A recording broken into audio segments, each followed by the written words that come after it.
السلام عليكم ورحمة الله وبركاته إنا لله وإنا إليه راجعون ربنا كفر قبا كنو انتلون أترتي أغرتن كن قياك لسا دوان الدنيا كنزا أغرتي جرتي غرو ونن أترتي زنيت يسيف دوتي حرامتي دوتي كراكينيا غرو eerumtee osoo abbaaf haadhatti hin mul'anne eerumtee ji'a lama kan boqotteedha.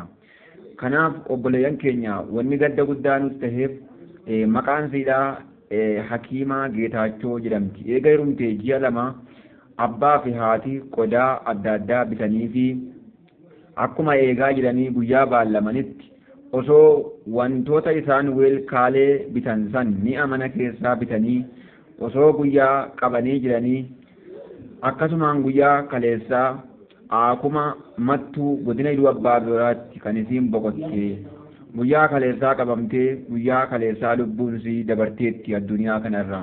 Kanaaf akkuma dura isinitti hime duutii ajaa'ibaa miti garuu gaa'ila keessatti duuti eerumtee dingata dhufee duuti fudhatee deemee. Kanaaf obboleeyyan keenya waan akkanaarra rabbitti maganfachuu qabna.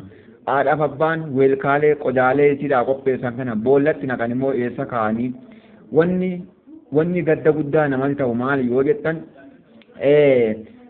akkasitti abbaan manaa yookaan jaarsisiidhaa mana ijaaree fi osoo mana ijaaree hin xumurin mana keessaa kunooti gara akiraa godaantee rabbi rahmata haa godhuu fi rabbi haa dhiisuu fi du'aa'ee godhaa fi balaa akkanaarraa rabbitti maganfannaa du'a akkanaarraa salaamaa rabbi nu haa baasu jennaa. Egaa obboleeyyan keenya warreen chaanala kanaaf haaraa taatan sabiskiraayib nuuf godhaa. Viidiyoo kana immoo laayik koomentii fi sheer godhaatii obboleeyyan keenya biraan nuuf gahaa isiniin jennaa.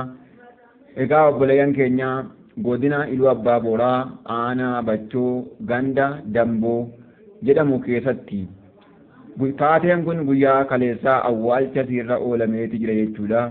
Egaa rabbi araramuu fi rabbi rahmata haa godhuu fi jennee du'aa'ee goonaaf du'aa'ee godhaa fi isiniin jennaa. Assalaamu alaikum wa rahmatullaahi wa barakaatuh.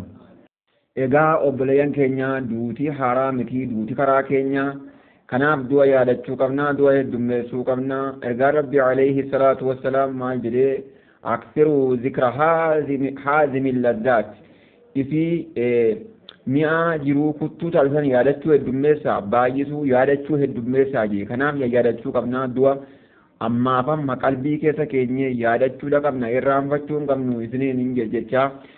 Bakka rabbiin itti duuta jedhetti malee hin du'amu. Intaloon kun guyyaa kaleessaa silaa mi'a mana keessaa weelkaalee meeshaa mana keessaa guutuu maatiin bitee fi waamicha guyyaa kaleessaa qabdi. Guyyaa kaleessaa yookaan guyyaa sanbata kaleessaa haadhaaf abbaan qaxaroo kennanii fi guyyaa akkanaa kottu meeshaa kan kee fudhadhu jedhanii akkasitti duuba aruuza jechuudha namoota hedduu wajjiniin akka dhuftuuf yaamicha dabarsanii fi turan. Garuu qaxaroo namaarraa kan rabbii dursa waan ta'eef qaxaroon rabbii sun guyyaa kaleessaarra bu'eef jechuu yaamichisan. Saniif obboleeyyan keenya duutii bakka rabbiin itti jeettudha mana hakamaa mattuu keessatti duuti jechuudha. Akkasitti duuba manaa baatee mana hakimiitti duutii achi makiinaan fidanii awwaalan jechuudha.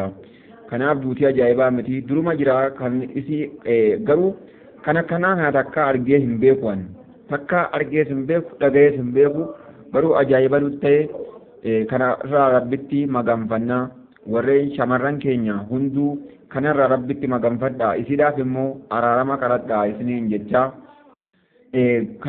Kanumaa waliin bakka rabbiin jedhetti malee hin du'amu. Gaaf tokko zamana nabiyyallaahi Suleemaan akkuma beekamu qilleensa yaabbateeti kan deemu akka xiyyaaraatti.